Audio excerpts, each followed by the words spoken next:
What's up, y'all? Welcome to the Chess Giant. This is Solomon Riddell, and today's video is the last one of this series. Game 6, Round 6. Up to this point, I'm 3-5 in the Premier Open section, and I'm paired up against a very strong player in Alex Wang, a national master rated at 2210. Here is white. I start this thing off with G3, the King's Fianchetto opening, and against D5. Okay, I play Bishop G2, G6, D3. If you've been following the last five videos, you know that I'm an avid Hippopotamus Defense player, and I'm really trying to hit 2200, become a national master by playing nothing but the Hippopotamus Defense / attack.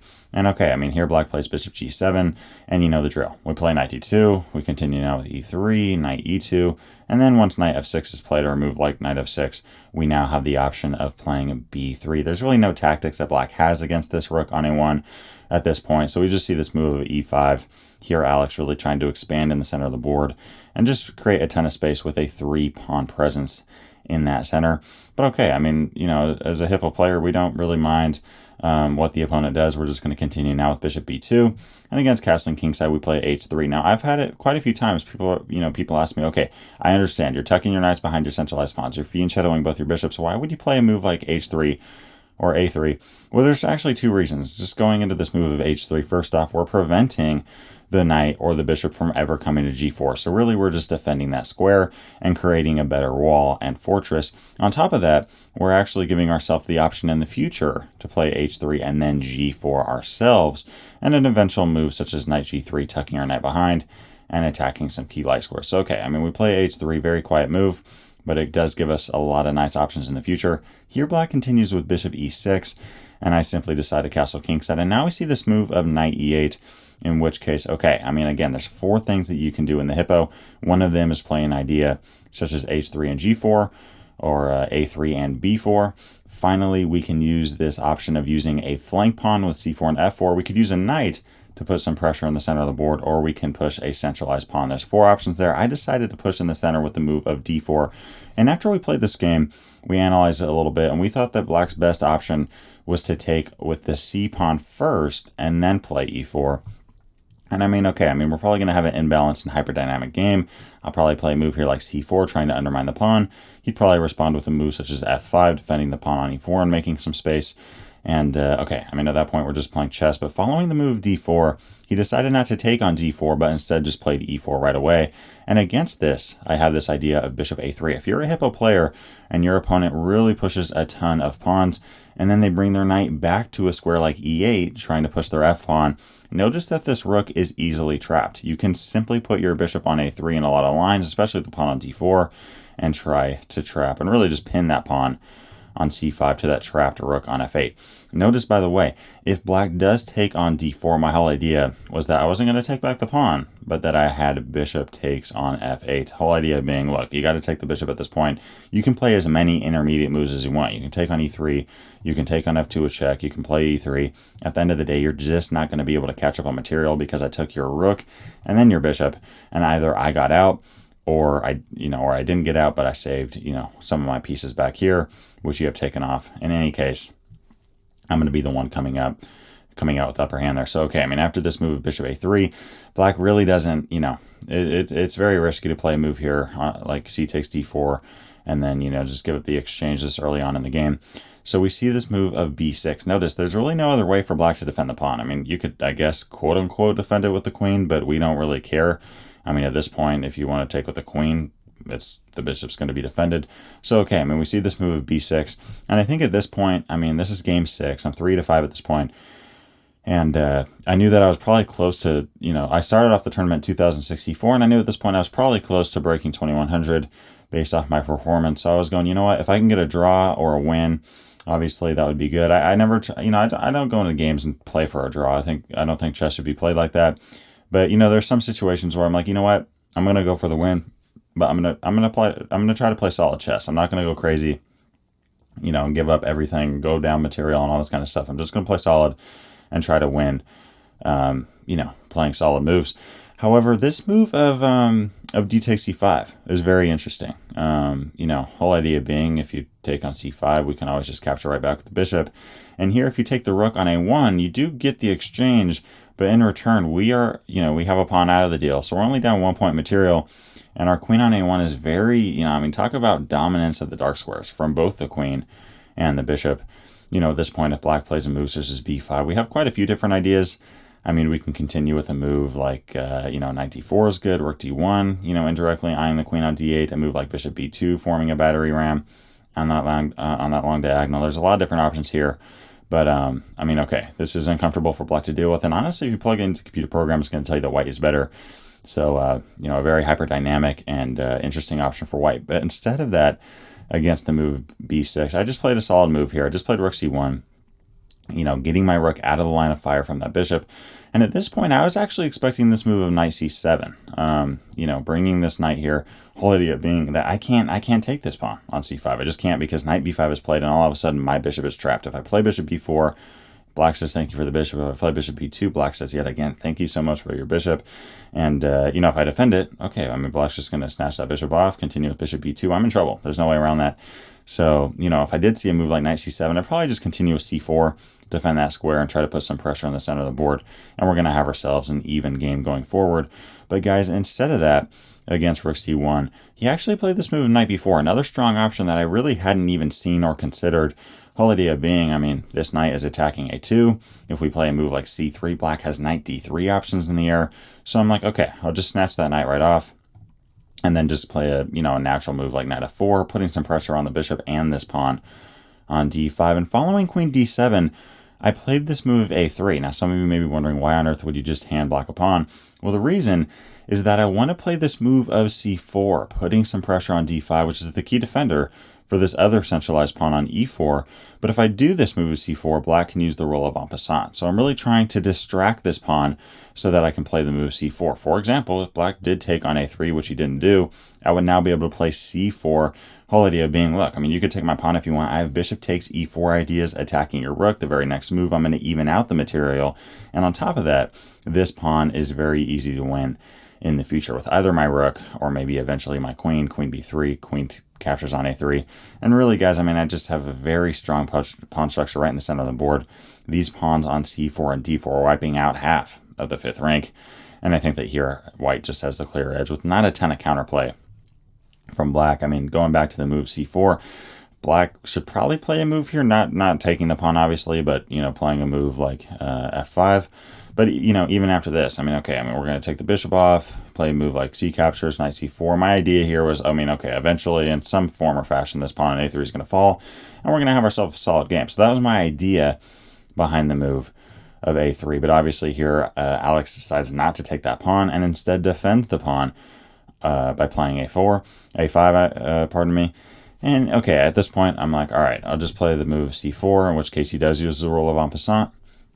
And, you know, I think here, you know, I played the move of knight b1. I think I was originally planning to play this move of rook takes c3. I mean, rook takes c3 seems like the very easy option, but then I started thinking to myself, I'm like, okay, chess is all about activating your pieces. Guys, my rook's going to be on c1 no matter what. If I take on c3 or not, my rook is going to be active. But look at my knight on d2. I mean, if I take with rook takes c3, my knight on d2 doesn't have that bright of a future. So why not play knight b1 instead, right? And then the very next move, capture back with the knight, and all of a sudden my knight is in a much more natural spot, right? The very next move, I decided to play f3, trying to undermine black's center. Here, he did not take on f3 because, I mean, what does he gain from it? You know, black doesn't really get any kind of leverage by taking that pawn, and really the only thing that would happen is white getting a double battery ram, right? A battery ram on the f-file, all the way down to f7. And now it's not having 3 pieces, but 4 all attacking that pawn on d5. I mean, this is very uncomfortable for black to have to deal with. There's simply no reason that black would take on f3. I mean, you could argue that the pawn on e3 is now backwards, quote unquote, but I mean, how on earth is black ever going to get to this pawn, right? So, okay, I mean, I play the move f3, and we see Alex respond by playing f5, advancing, and obviously try and defend that pawn on e4. I now continue with the move of a4, right? Trying to, you know, just get a stronger grip on the square of b5. Whole idea being, if this knight ever moves, I potentially have knight b5 ideas in the air. Bishop f7 is played here. Black just drawing that bishop back. and I now continue with h4. Whole idea being black's wanting to play this move of g5 and simply trap my knight. So I gotta give my knight some breathing room and also just prevent straight up g5 ideas from black. Here we see the move of b5 from Alex, expanding on the queen side now. And, you know, maybe I should have thought a little bit more about just snatching off that pawn with a takes b5. Whole idea being, if you take back with the knight, I have knight a4, and I'm eyeing knight c5 and knight b6 ideas. But even after this, I mean, black can just take on c1, play a move like, you know, queen d6, and I think black's going to be in business there. So, okay, I mean, that is one option for white, following the move of b5. I respond instead by just playing this move of queen e2, in which case I'm planning, if black takes, to still capture back with the knight. Whole idea being I'd c5 and b6. But okay, I mean, here we see Alex continue with b4, in which case I play knight a2. Obviously, I've spent all this effort, right? I mean, I'm bringing this knight to c3, and all of a sudden my knight yet again is not very active, but I was actually okay with it.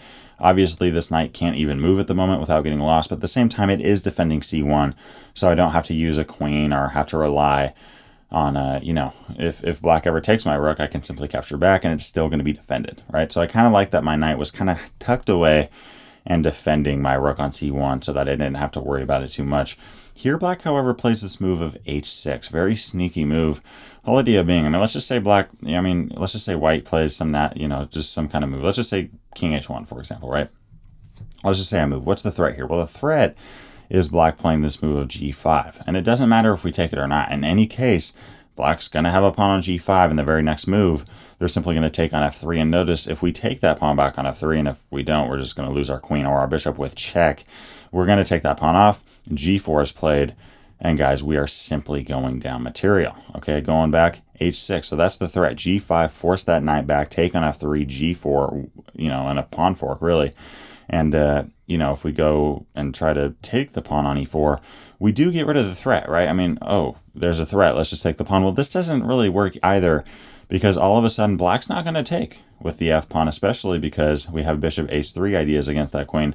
But instead, they're going to play this move of d captures on e4. Now, technically speaking, we do have a passed pawn, but guys, this pawn ain't going anywhere. Black has 3 pieces all, you know, just crunched down on that, you know, just really trying to fortify that square on d5. And this bishop pair is very alive now, especially this bishop on f7 pouncing all the way down to the pawn on b3, which is going to be very awkward for me to try to defend. So I really didn't want to take on e4.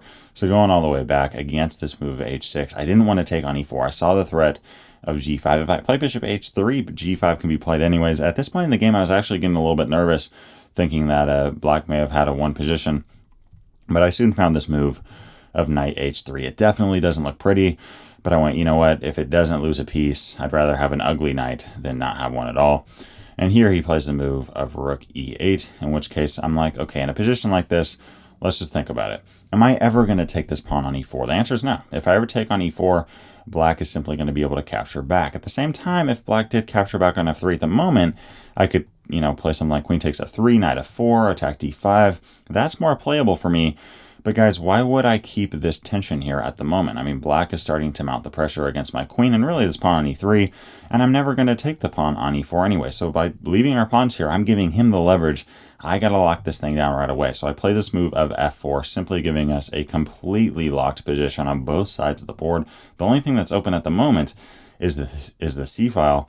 We see black continue now with bishop f8. And, you know, okay, I mean, I just play this move of knight f2. At this point, I was planning to, you know, maybe play an idea like bishop h3, king g2, g4, you know, put some pressure on f5, maybe king h1.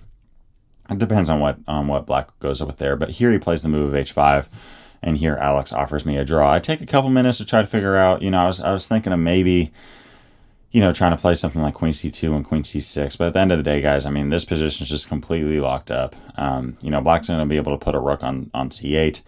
And really one of my best ideas was just to, you know, kind of double up on the c-file and then just kind of hang out, right? It's really hard for either side to make progress here. Obviously, this bishop on g2 is not going to do anything. The knight on a2 is not going to do anything. This knight on f2 can try to go to g5, but black can always just snatch it right off.